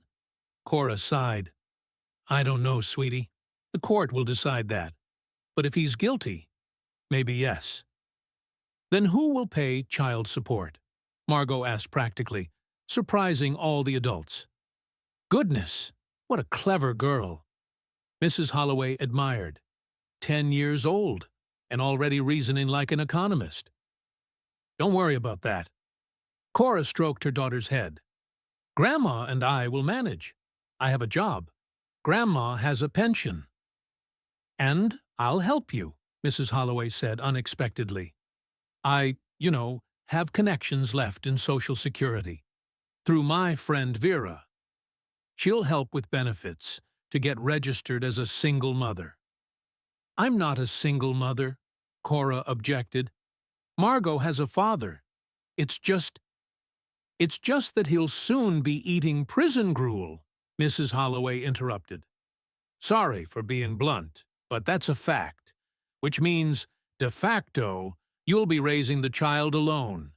You're entitled to benefits. You have to take them." Cora's mother nodded in agreement. "For once, Nina is right. Don't be proud, daughter. The state pays at least a little to women like you. Don't refuse." Cora looked at these women, the energetic, pushy, elderly neighbor, the calm, wise mother, her suddenly grown-up daughter, and felt a strange warmth spreading inside her. She wasn't alone. Whatever happened next, she wasn't alone. "Thank you," she simply said. "I don't know what I'd do without you." "There's nothing to do here," Mrs. Holloway snorted. "You have to live. Look, after my divorce from my first husband, I thought, that's it, the end of the world. And then I met my Mikhail Stepanovich and lived 30 years in paradise. And you'll have everything too. Mark my words." Margot smiled timidly. "And will I have a new dad too?" The adult women laughed, diffusing the tense atmosphere. "Anything is possible, sunshine." Cora kissed her daughter on the top of her head. "But even if not, we'll manage. The main thing is that we're together. Right?" "Right." Margot hugged her mother tightly. "I love you very much, Mom." "And I love you, sweetie. Very, very much." Outside the window, snow began to fall in large, fluffy flakes, covering the ground with a white blanket. Cora looked at this picture and thought that many difficulties lay ahead of them. Interrogations, possibly a trial, financial problems, sidelong glances from neighbors, and whispers behind their backs. But for some reason, for the first time in a long time, she felt a strange calm. as if the storm that had been raging inside had finally subsided. "We'll manage," she thought, looking at her daughter devouring Mrs. Holloway's pie. "Whatever happens, we'll manage." Cora sat in the courthouse corridor, nervously clutching her worn leather purse. 3 months had passed since that memorable conversation in the kitchen when she and Margot decided to give statements to the investigator. 3 months of endless interrogations, paperwork, nervous breakdowns, and sleepless nights. And now the trial that would, perhaps, put an end to this story. "Tanechka, drink some water." Mom handed her a plastic cup. "You're completely pale." Cora obediently took a sip. Her throat was dry from excitement. Today they were supposed to announce the verdict in Alex's case. The prosecutor had asked for 4 years in prison for large-scale fraud. Her ex-husband's lawyer demanded a suspended sentence, emphasizing that the defendant had fully admitted his guilt and partially compensated for the damage. "What do you think they'll give him?" Cora asked her mother quietly. "I don't know, daughter," her mother shrugged. "And what difference does it make? The main thing is that you and Mashenka are okay now." There was some truth to that.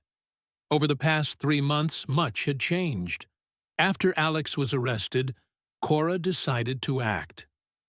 With the help of their responsive neighbor, Mrs. Holloway, and her connections in the right places, she applied for all the due benefits and allowances, filed for divorce, and achieved a speedy consideration of the case, given that her ex-husband was under investigation.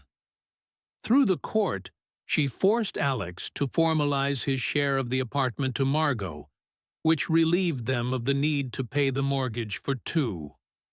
Now the payments were halved, and there were unexpected bonuses.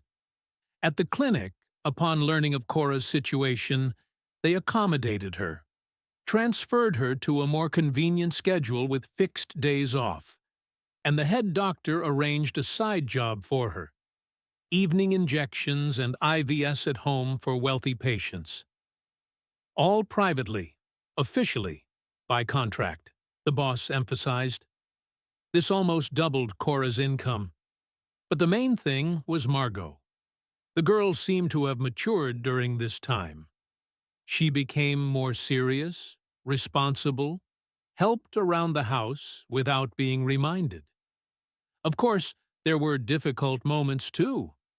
It was especially hard when they had to give testimony in the presence of a child psychologist. Margot held up steadfastly, but in the evening she cried in her mother's arms. "What if Dad goes to prison because of me? I just wanted to teach him a lesson, not put him in prison." Cora long explained to her daughter that her father would go to prison not because of her, but because of his own actions. "You just told the truth," she said. "And the truth is sometimes painful, but better a bitter truth than a sweet lie." "Cora," her mother touched her hand, bringing her back to reality. "Did you hear what I said? The secretary has already invited everyone into the courtroom. They will read the verdict." Cora nodded and stood up. Her legs felt like cotton wool. She hadn't seen Alex since that last conversation in the kitchen. How did he look now? What was he thinking? Did he regret what he had done? The courtroom was half empty. A few unfamiliar people, probably journalists, or just the curious, a couple of court employees. She and her mom were in the first row, a fragile figure in a bright blue coat.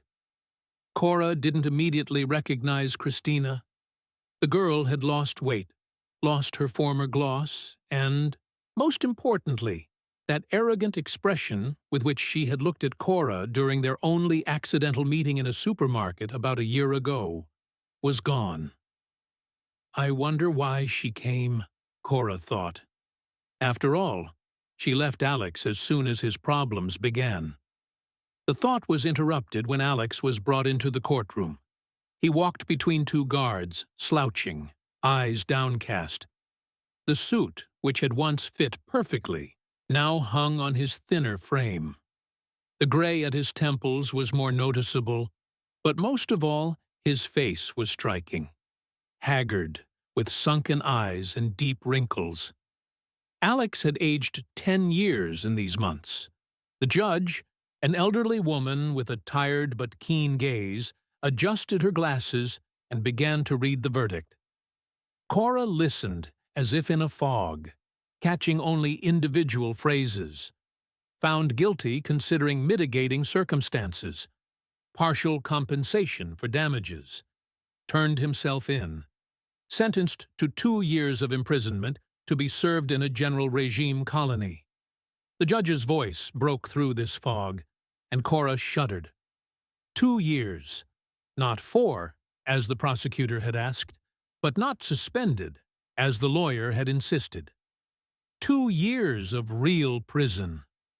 Alex stood with his head bowed low.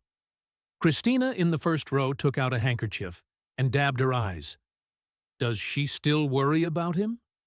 Cora was surprised. When the judge finished and announced that the verdict could be appealed within 10 days, the guards took Alex by the arms. He suddenly raised his head and met Cora's gaze. His eyes held such a mixture of feelings, remorse, pain, shame, plea, that Cora involuntarily looked away. What could she say to him? What could she do? The man with whom she had lived for 17 years had become a complete stranger to her. "Let's go, daughter." Her mother pulled her toward the exit. "There's nothing more to do here." At the exit from the hall, Christina caught up with them. "Cora." The girl hesitated, clearly not knowing how to start the conversation. I wanted to apologize to you, to your daughter." Cora looked in amazement at this once self-confident girl, who now looked completely lost. "Apologize for what?" she asked coldly. "For taking someone else's husband? Or for leaving him as soon as he lost his money and position?" "For everything," Christina said quietly, lowering her eyes. "I didn't know he was married when we started dating. I mean, I knew he had been married, but he said you weren't living together anymore, just hadn't divorced because of formalities." "And you believed that?" Cora couldn't hold back a bitter smirk. "Yes, I believed," Christina raised her head. "I was stupid. I thought I'd met a successful, mature man who truly loved me, and he just used me, like he used you." Cora was silent, not knowing what to say. Her mother nearby also fell silent, watching this strange scene closely. "I'm so sorry," Christina continued. "When I found out that he had been living with you and your daughter all that time, that you didn't even suspect our relationship, I felt so ashamed. And then it turned out that the money he was throwing around was dishonest, too." "Why did you come today?" Cora asked. "You left him when the problems started?" Christina nodded. "Yes, I left. But later I thought a lot about what I had done, about how much pain I caused you and your daughter. I just wanted to see how it all ended, and to tell you that I'm very, very sorry." Cora looked at this young woman, so beautiful and so lost, and suddenly she felt the ice inside her melting. Not forgiveness, no. She was unlikely to be able to forgive this girl for destroying her family, but some understanding, perhaps even sympathy. "You know," Cora said unexpectedly to herself, "you're a victim too. He deceived you just like me, only in different ways." Christina's eyes filled with tears. "Thank you for those words. You are a very strong woman. I will try never to interfere in your life again." She quickly turned around and hurried to the exit, wiping away tears as she went. "Well, I never," Cora's mother drawled, watching the departing girl. Didn't expect that hussy to suddenly develop a conscience. Everyone's conscience wakes up in their own way, Cora said thoughtfully. Let's go, Mom. Margot is waiting for us. They had decided not to take Margot to the verdict announcement. The girl had already been through too much for her age. Now she was at Mrs. Holloway's, who, as usual, was plying her with tea and cheesecakes and telling stories from her eventful life. This friendship between a 10-year-old girl and a 70-year-old woman was one of the unexpected outcomes of their family crisis. Margot spent hours at the neighbors, listening to stories about that Soviet life. And Mrs. Holloway, in turn, taught the girl to knit, bake pies, and properly salt cabbage for the winter. When they entered the apartment on the 5th floor, they were met by the aroma of fresh baking and Margot's ringing laughter. "And here are Mommy and Grandma," Mrs. Holloway proclaimed, looking out from the kitchen. "How did it go?" 2 years in a general regime colony, Cora answered shortly. "Oh," Mrs. Holloway pursed her lips. "They could have given him more for such tricks. Oh well, at least it's not suspended. And we, by the way, Mashenka and I baked a pie, with apples, your favorite." Margot ran out of the kitchen, wiping her hands on her apron, and rushed to hug her mother. "Mom, well, what about Dad?" Cora crouched down, looking her daughter in the eyes. "Dad was given 2 years, Sunshine. That means he will be away from us for some time in prison," Margot said directly. "I know, Mom. Mrs. Holloway explained everything to me." "Well, of course," she explained, Cora's mother grumbled, throwing a displeased glance at the neighbor. "What's wrong with that?" The latter was indignant. "The girl has a right to know the truth. Should she be fed fairy tales all her life?" Cora sighed. Sometimes Mrs. Holloway's straightforwardness crossed all boundaries. But overall, she was right. Margot really did have the right to know what was happening to her father. "Can we visit him?" Margot asked. In the colony?" "We can, if you want." Cora stroked her daughter's head. "But it's not necessary, understand? If it will be too hard for you." "I want to," Margot said firmly. "He is still my dad." Cora hugged her daughter, feeling her heart constrict. A 10-year-old child, and sometimes she reasoned so adult-like, so wisely. "Why are we standing in the hallway?" Mrs. Holloway threw up her hands. "Let's go have tea. The pie will get cold." Over tea with apple pie, which was indeed very tasty, they discussed their plans for the near future. Margot joyfully reported that she had been invited to participate in the city competition for young flutists. Cora's mother said that she had found an excellent seamstress for pennies who would alter her old winter coat. And Mrs. Holloway shared gossip that the new doctor from the 32nd Polyclinic had asked her if Cora was married. "A good man, a widower, by the way," the neighbor said significantly.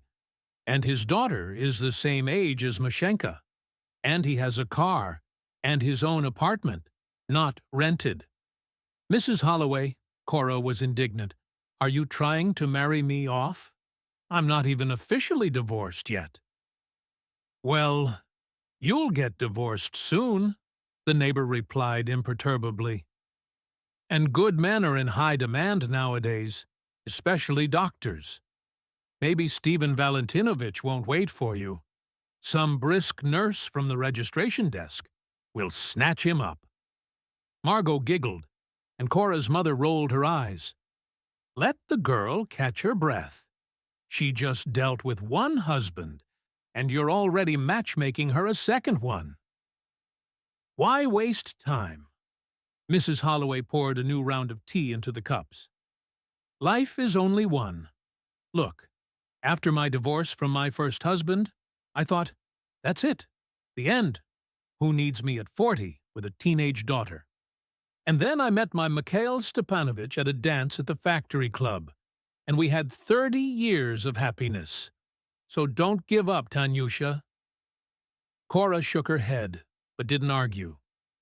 Deep down, she was grateful to this noisy, tactless, but so responsive woman. Over the past months, Mrs. Holloway had become almost a member of their family. She helped with everyday issues, sat with the girl when Cora was late from work, shared her signature recipes and life wisdom. And most importantly, she was simply there when it was especially difficult. After tea, they returned to their apartment. Margot immediately went to do her homework. Lately, she had become very responsible about her studies, and Cora sat down on the sofa and finally allowed herself to exhale. It seemed the worst was behind her. The verdict had been passed.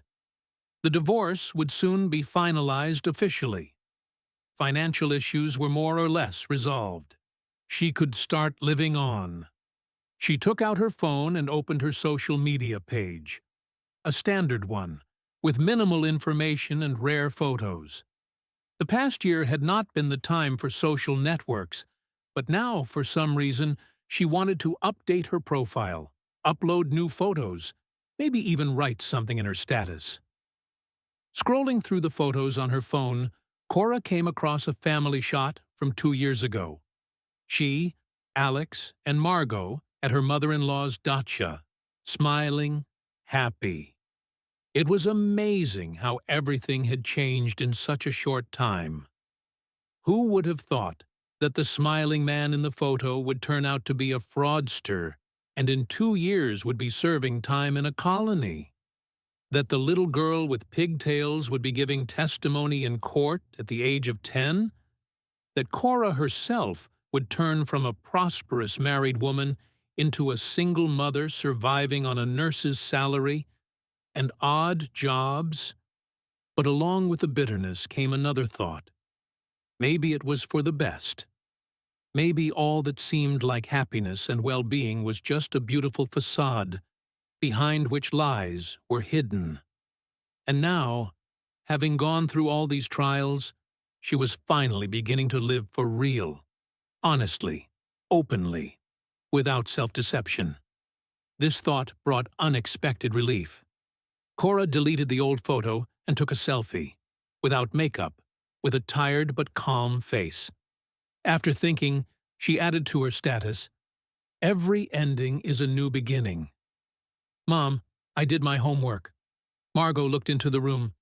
"Can I watch cartoons now?" "Of course, sunshine," Cora smiled. "And I'll make dinner. What shall we have?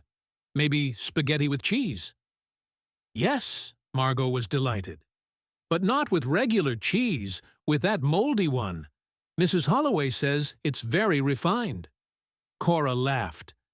Mrs. Holloway was the last person to be called a connoisseur of refined cuisine with her borscht and pies. "Okay, we'll have it with mold," she agreed. "We'll be refined ladies."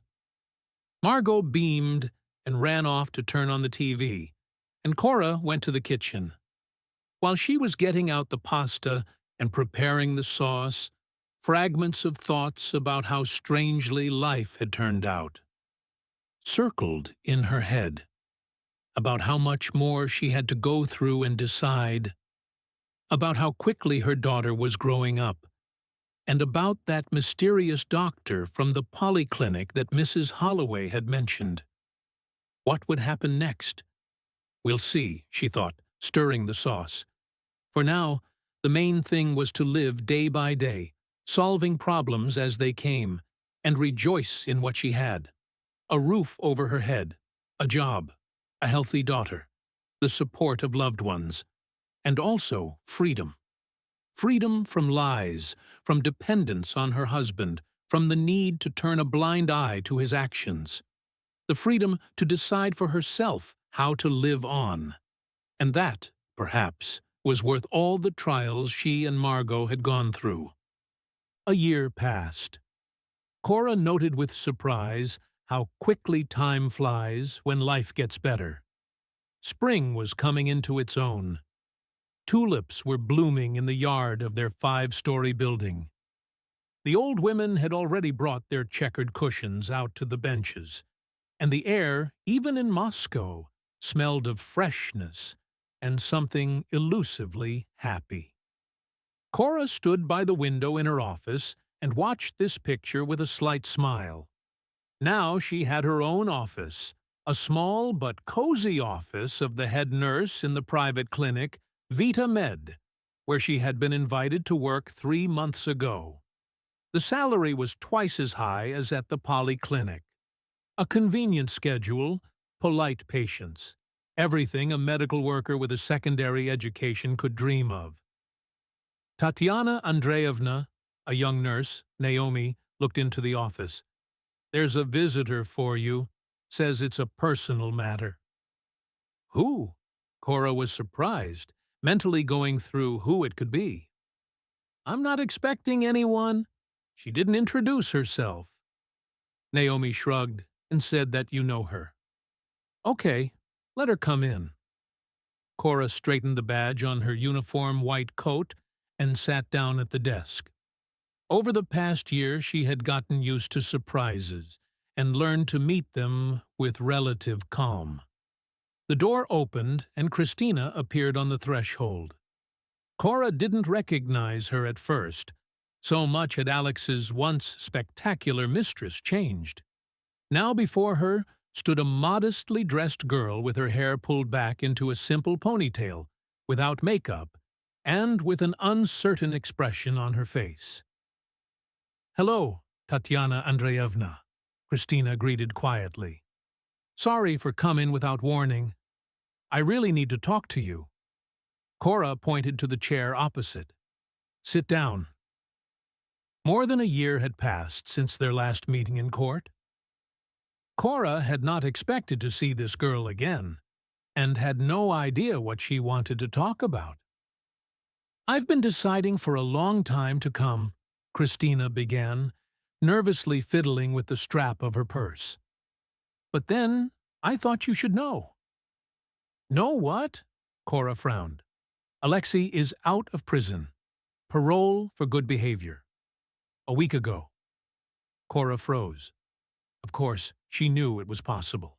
Considering all the mitigating circumstances, Alex could be released early. But she hadn't expected it sooner than in 6 months. "So what?" she finally asked, trying to remain calm. "What does that have to do with you?" Christina lowered her eyes. "He came to me, said he realized his mistakes, that he rethought a lot in prison, that he truly loves only me, and asked me to help him improve relations with his daughter." Cora clenched her hands into fists under the table, but kept her face impassive. "And you came to what? Ask for my blessing?"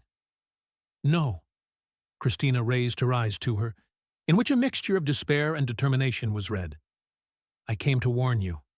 He hasn't changed at all, believe me. All the same. Sweet talk, promises, plans."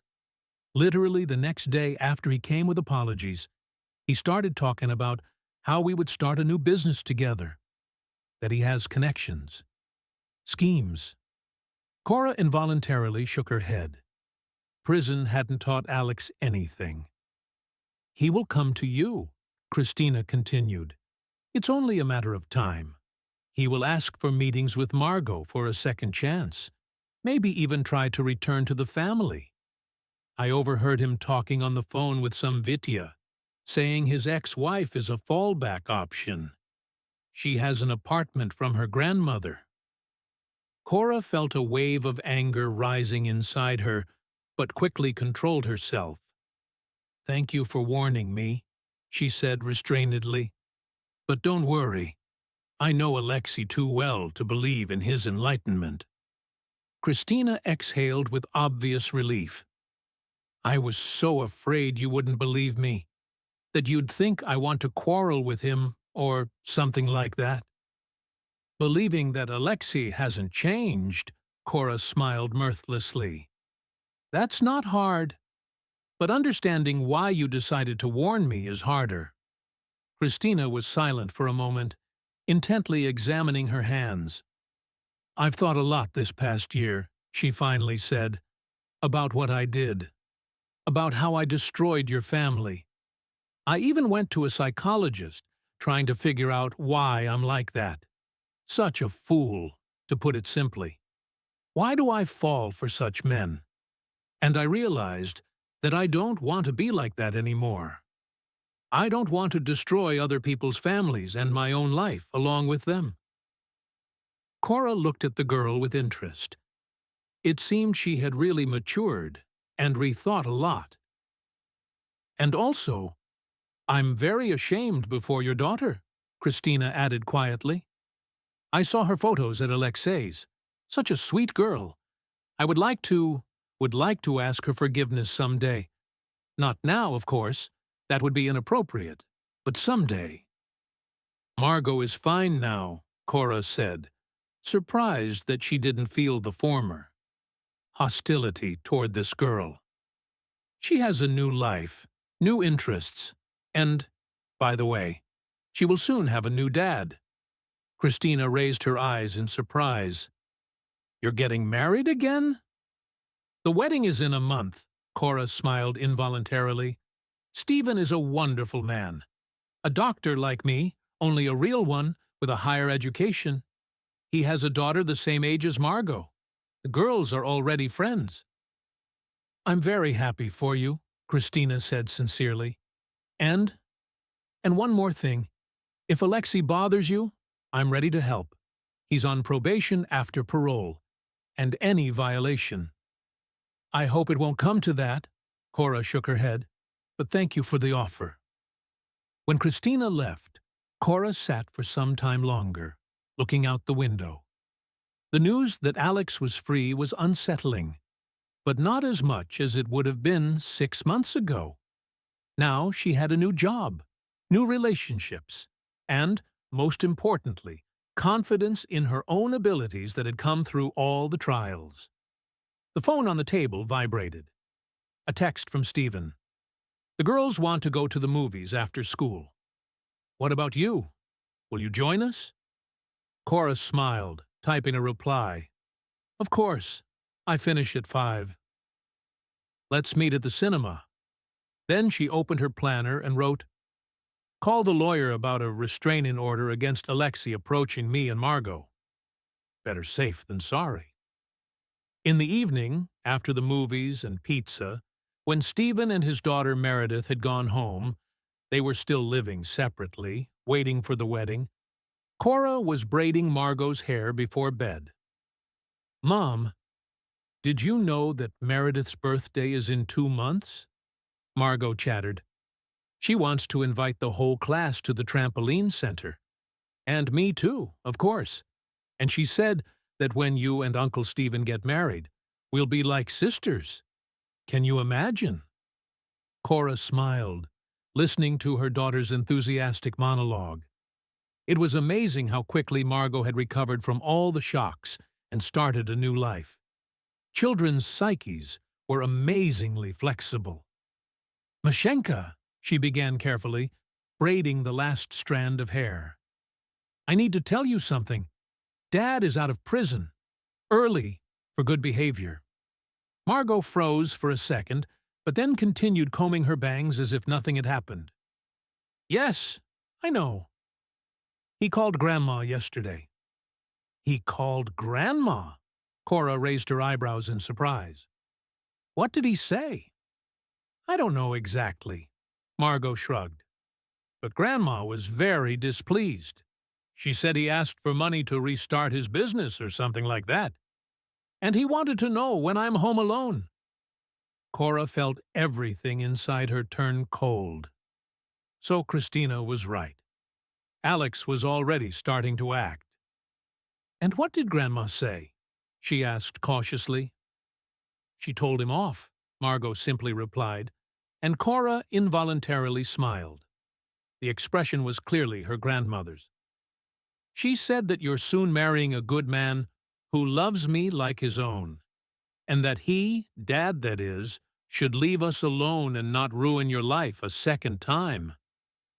Well, well, Cora drawled, mentally thanking her mother for such a decisive position. Mom, Margot turned around and looked seriously at Cora. I don't want to meet with him. Not now. Maybe later, someday, but not now. Especially if he starts lying and asking for things again. I don't trust him. Cora hugged her daughter, touched by this unchildish wisdom. Of course, sunshine. No one will force you to meet with him if you don't want to. And I'll talk to the lawyer so he can't come to our house or to school without our permission.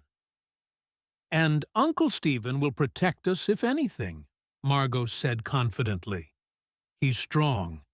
Remember how he carried logs for the new bathhouse at the dacha? Cora laughed. I remember, of course, but let's still solve problems legally, without physical force. After putting her daughter to bed, Cora sat in the kitchen with a cup of herbal tea. It was already dark outside. The lights of neighboring houses flickered with warm yellow spots. Life went on, sometimes unexpectedly, sometimes difficultly, but always interestingly. The doorbell took her by surprise. Who could come so late? Through the peephole, Cora saw Alex. He stood slouching, holding some kind of box. Her heart beat faster, but not from excitement or fear. Rather, from irritation. Who's there? She asked loudly, although she could clearly see who was behind the door. Cora, it's me. Alex's voice sounded unusually quiet. Can I come in? I want to talk to you. And I brought a gift for Mashenka. Margot is asleep, Cora cut him off, and we have nothing to talk about. Lesh, you know I'm getting married? There was a pause behind the door. Yes, your mother told me, Alex finally replied. But I thought maybe you're just doing it to spite me. Cora rolled her eyes. Her ex-husband's self-importance hadn't diminished one bit. I'm getting married because I love Stephen, she said firmly, and he loves me and Margot. So, please, leave, and don't come without calling first. And you can give gifts for our daughter through the lawyer. What lawyer? Familiar notes of irritation sounded in Alex's voice. Cora, what? I'm her father, you know. A father who was in prison for fraud, Cora retorted harshly, who abandoned his family for a mistress, who left us with debts, and who, I'm sure, still hasn't changed, judging by your inquiries about when Margot is home alone. Your mother is slandering me. Alex was indignant. I just wanted to know when I could come to definitely find Margot at home. Lesh, Cora sighed. I don't want to argue with you. Just leave, okay? I'll file for a restriction of parental rights and a restraining order to keep you away from us. If you want to see your daughter, through the court and with a representative from guardianship. That's my final word. Silence hung behind the door again, and then the sound of receding footsteps was heard. Cora exhaled and returned to the kitchen. The hot tea had cooled down, and she put the kettle on again. The phone vibrated. A message from Stephen. Is everything all right? For some reason, I'm worried about you and Margot. Cora smiled. It was amazing how this man sensed her mood even at a distance. Everything's fine, she wrote back. Margot is asleep. I'm drinking tea. And I miss you very much. I miss you too, came an almost instant reply. Tomorrow, I'll pick you up at 9. We'll go choose a wedding cake. Didn't forget? Of course not. I've already looked at a few options online. Good night, my love? Good night, darling. Cora put down the phone and went to the window. The lights of the city flickered in the darkness. Somewhere in the distance, a car with a siren passed. Either police or an ambulance. An ordinary Moscow night. Life went on, and, looking at her reflection in the dark glass, Cora noticed with surprise that she was smiling. All these months of trials, pain, and overcoming had not broken her. On the contrary, they had made her stronger, helped her understand that she could cope with anything, could protect herself and her daughter, could be happy even after betrayal. Of course, many difficulties still lay ahead. Alex clearly wouldn't give up so easily. A court battle over restricting his parental rights awaited. Possibly new scandals and proceedings. Margot would have to grow up with the understanding that her father was not someone to rely on. They faced Mohi with the new family, Stephen and Meredith, searching for compromises, building relationships from scratch. But Cora was confident they would cope with everything. She, her daughter, her loved one, and all those people who had been there for her in difficult times. Her mother, Mrs. Holloway, colleagues, friends. Because when you have such trials behind you, nothing is scary anymore.